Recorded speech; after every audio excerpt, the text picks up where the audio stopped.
Ex legislador por la Ciudad Autónoma de Buenos Aires, escritor, dirigente de Política Obrera, periodista también, Jorge Altamira está en línea. ¿Qué tal, Altamira? ¿Cómo estás? ¿Qué tal, Roberto? Gracias por la llamada. No, gracias a vos por atendernos, tanto tiempo. Nos merecíamos llamarte. Totalmente, además verte siempre al frente de este programa. Claro, acá viniste varias veces, así que sos una de las personas que ha conocido más o menos lo que tratamos de hacer acá.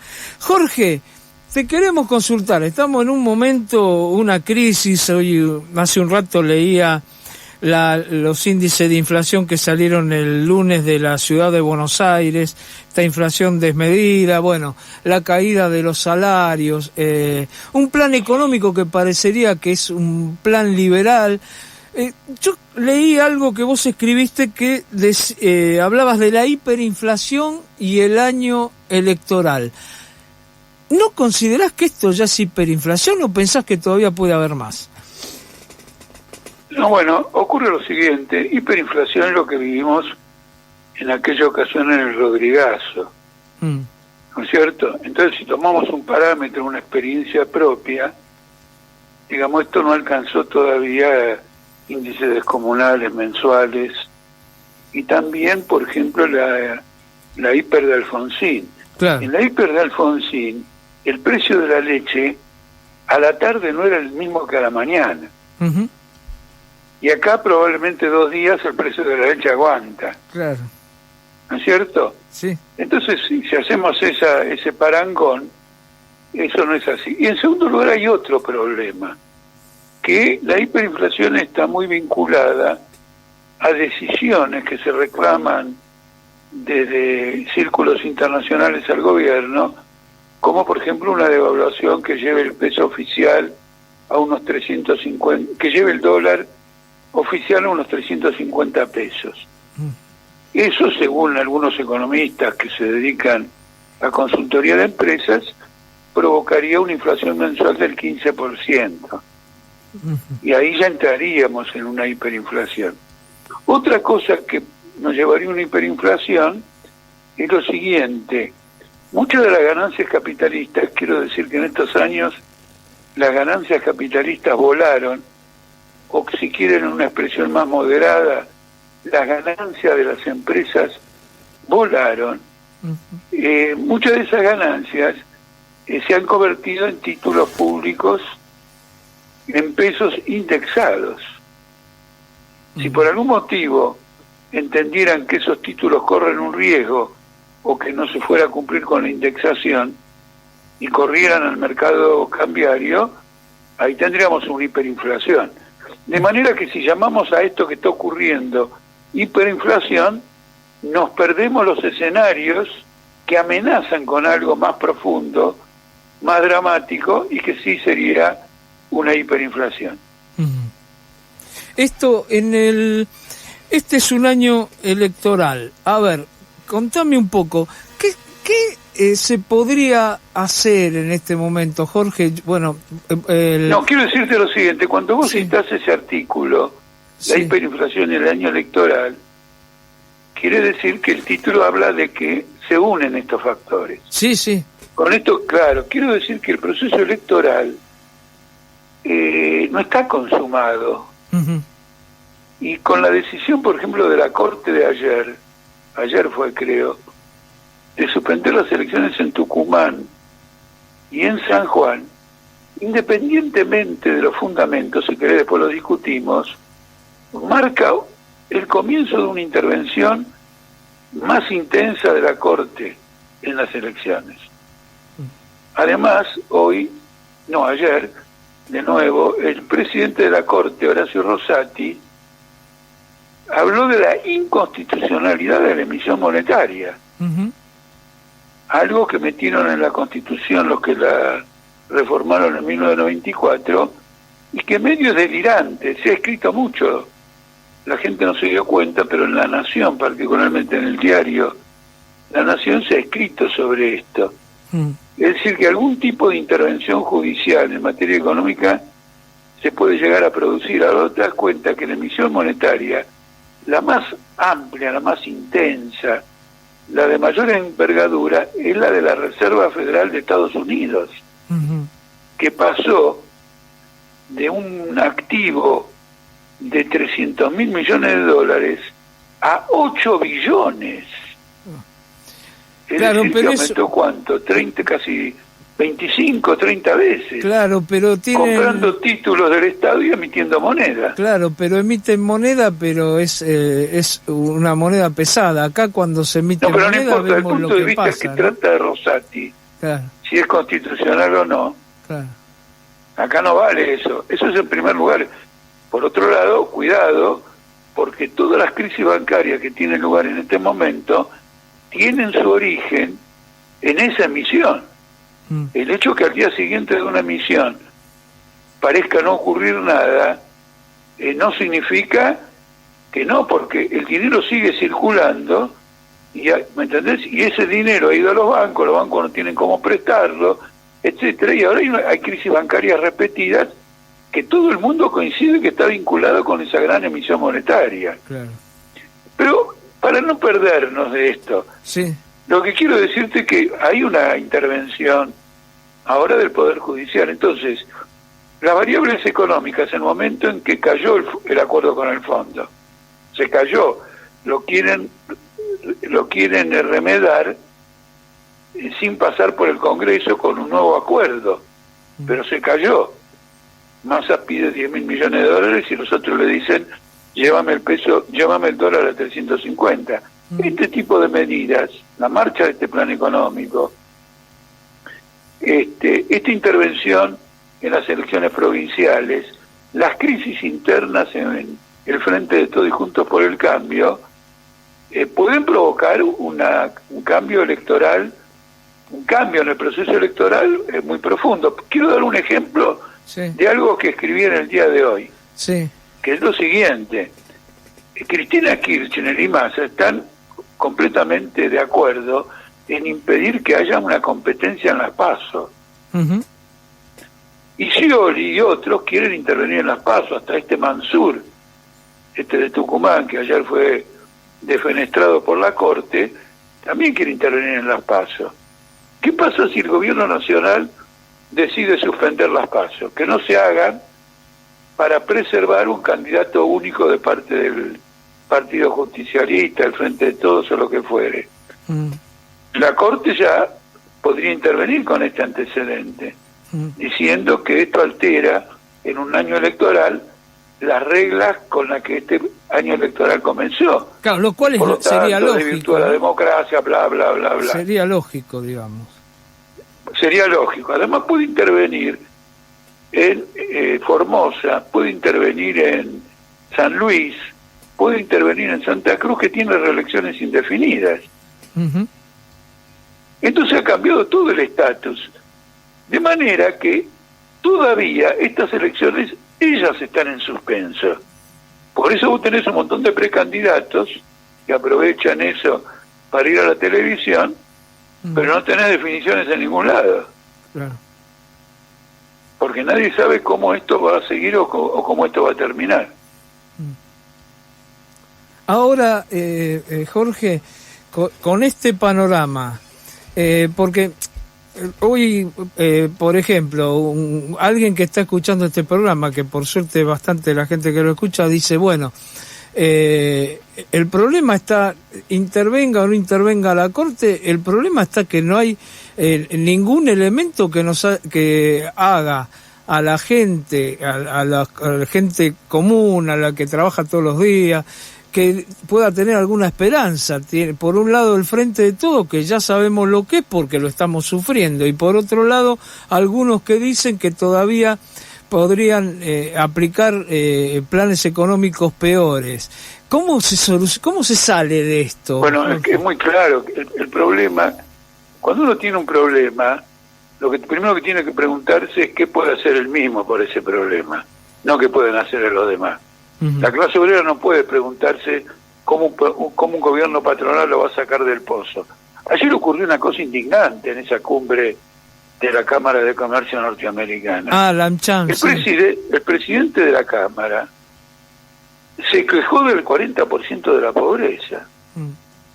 Cuando él y los que estaban ahí son los que pagan los salarios que están debajo del nivel de la pobreza. Claro, claro. El caradurismo es completo, es una estafa.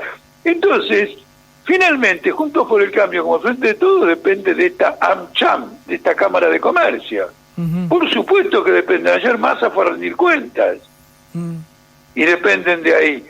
La AmCham está instalada en 120 países y en varios de ellos ha sido la punta de lanza de golpes económicos o de golpes de Estado. Por ejemplo, juega un papel muy importante en el tema de la guerra de Ucrania. ¿No es cierto? Estos que dependen, todos los partidos dependen de esta gente. Entonces la clase obrera, ¿en dónde puede tener una esperanza? Tiene que tener una esperanza en su propio accionar político. Por eso el papel de la CGT es tan importante, porque la CGT forma parte de la AmCham, claro, de la Cámara esta, en el sentido que está al servicio del Plan Massa, está al servicio del acuerdo con el FMI, visita regularmente a la embajada norteamericana, como lo hacen también los de la CTA, como Yasky y Baradel. ¿No es cierto? Entonces el problema de fondo de este país es cómo la clase obrera se va a orientar para dar su salida a la crisis. Este es un problema mundial que tenemos. Claro, mirá lo de Macron en Francia, claro, pero cosa la huelga que está en Alemania. Que está muy verde acá en Argentina, porque yo lo que vi de varios discursos de la AmCham, que están muy cómodos con el peronismo, es decir, están mucho más cómodos, sobre todo en Norteamérica, está mucho más cómodo con el peronismo que lo que estaba con Macri, porque con Macri había todos los días, había huelgas. Pero el problema de la AmCham no es con el peronismo ni con Macri. Sí. Lo han dado a entender también en esta reunión. Tienen miedo a un levantamiento popular. Claro, pero con el peronismo tienen garantizado que no va a haber levantamiento. Pero el peronismo no tiene más ninguna autoridad. La gente se caga de risa del peronismo. ¿Y vos pensás que puede haber un estallido? No se trata de un estallido, porque un estallido, que es una cosa que ocurre una vez, se trata de una rebelión popular. Mira, sí, varias organizaciones de izquierda que actúan en Chile, antes de la rebelión popular de 2019, decían que las cosas estaban verdes, como vos lo acabas de decir. Y probablemente se veían verdes, como vos lo ves también. No estoy impugnando que hubieran visto lo contrario de lo que parecía que era. ¿Y dónde nació esa rebelión popular? Porque las rebeliones populares se cuecen con el tiempo. Nadie las advierte. Son muy pocos los que las advierte. Si así éramos una historia de todas las revoluciones que hubo en el mundo, el 90% de ellas sorprendieron a los gobiernos. Claro, pero Jorge... Sí. Pero Jorge, en el 2001, por ejemplo, que salimos todos a las calles, todo, y la situación, yo la verdad no quiero compararla con ahora, porque no se puede comparar, son diferentes momentos, pero creo que en caída salarial, en los jubilados, creo que los jubilados todavía estaban mejor que ahora, por decirte algo, porque cobraban más de 130 dólares seguro. Hace poco tiempo, sí. 20 años no es nada, tenemos también el antecedente de la lucha contra Macri por la reforma previsional, sí, que sí que tenemos el antecedente que hay una tendencia en el pueblo argentino a no aceptar ese tipo de cosas.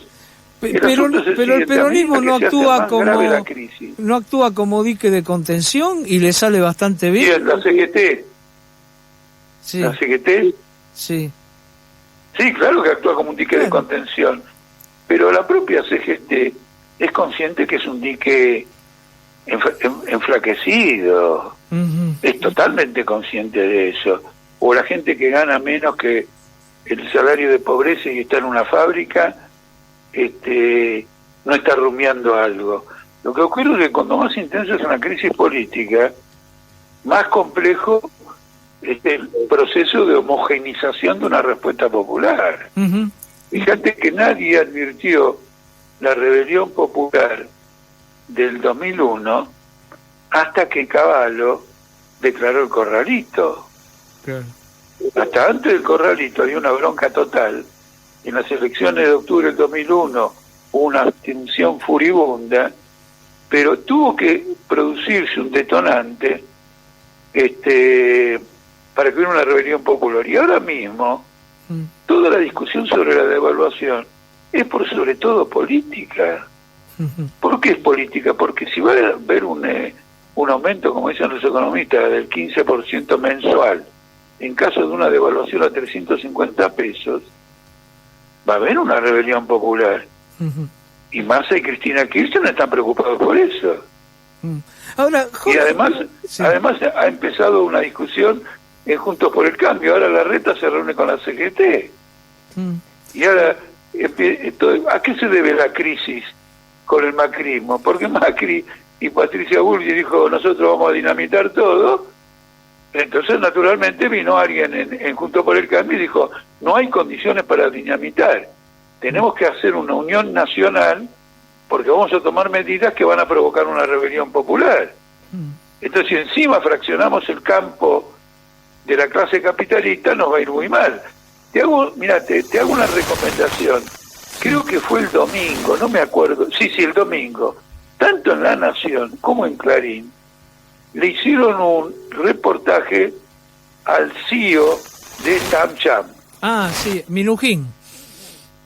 No, este es el presidente. El CEO se llamaba... tenía un apellido español.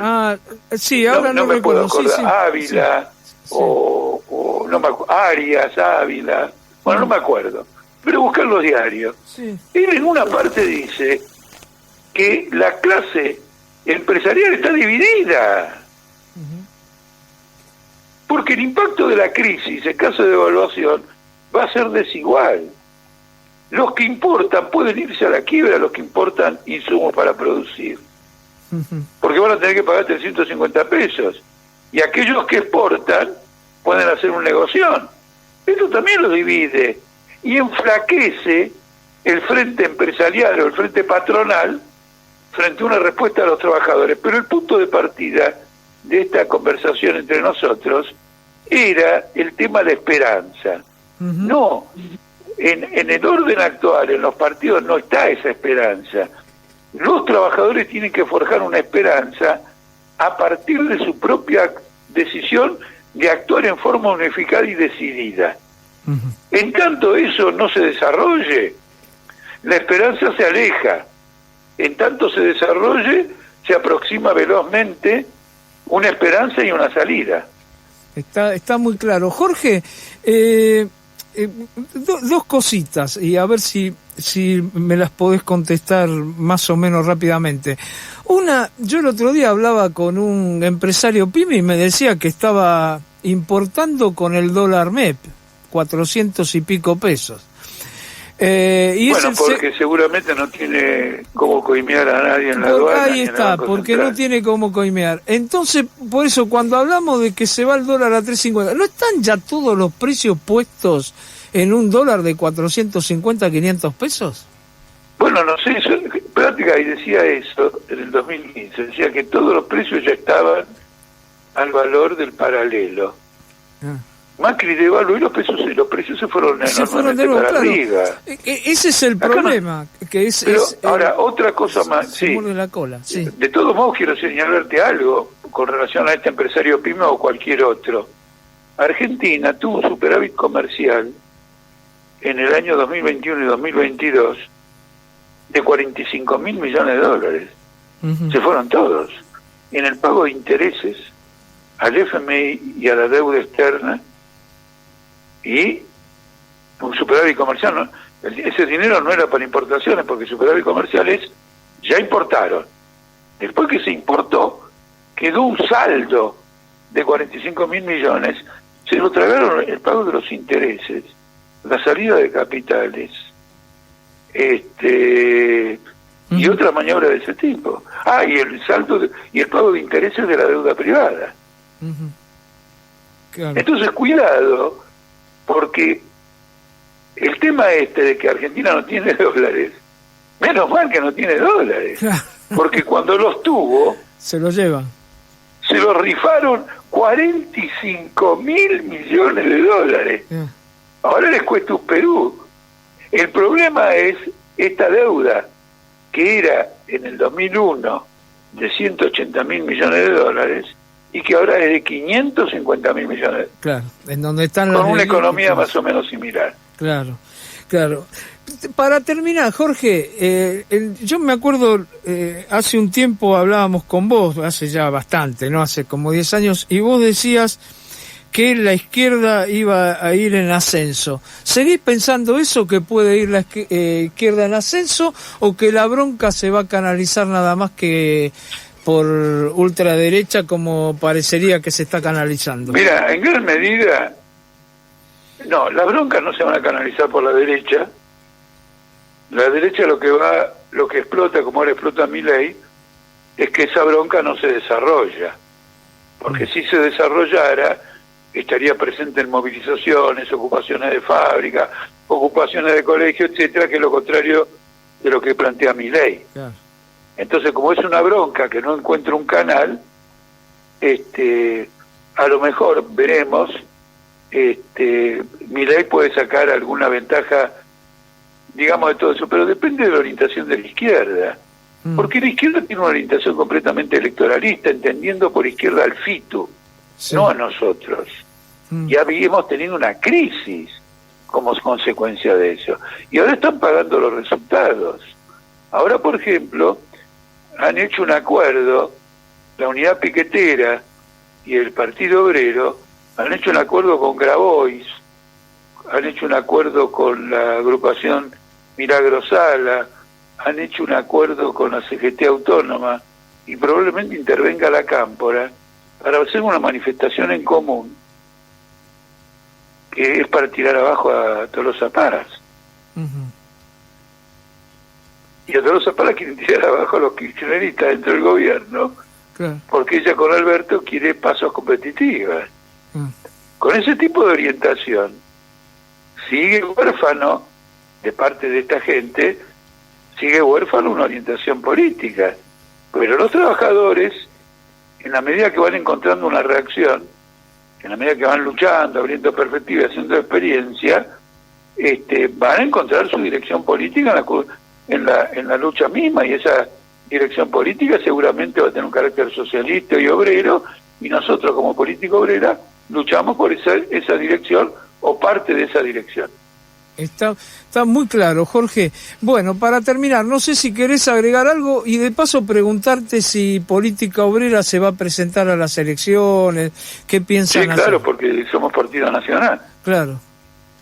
Hemos sido reconocidos como Partido Nacional, creo que en el verano, creo que fue en enero, y en este momento hay asambleas en las provincias y en los municipios, porque para nosotros esta campaña electoral tiene que servir para desarrollar una gran implantación política, y entonces en este momento estamos en una campaña generalizada de elección de candidatos por parte de los mismos trabajadores, digamos, en la base de los distritos, arrancando por los municipios, provincias, etcétera, y en última instancia los candidatos nacionales.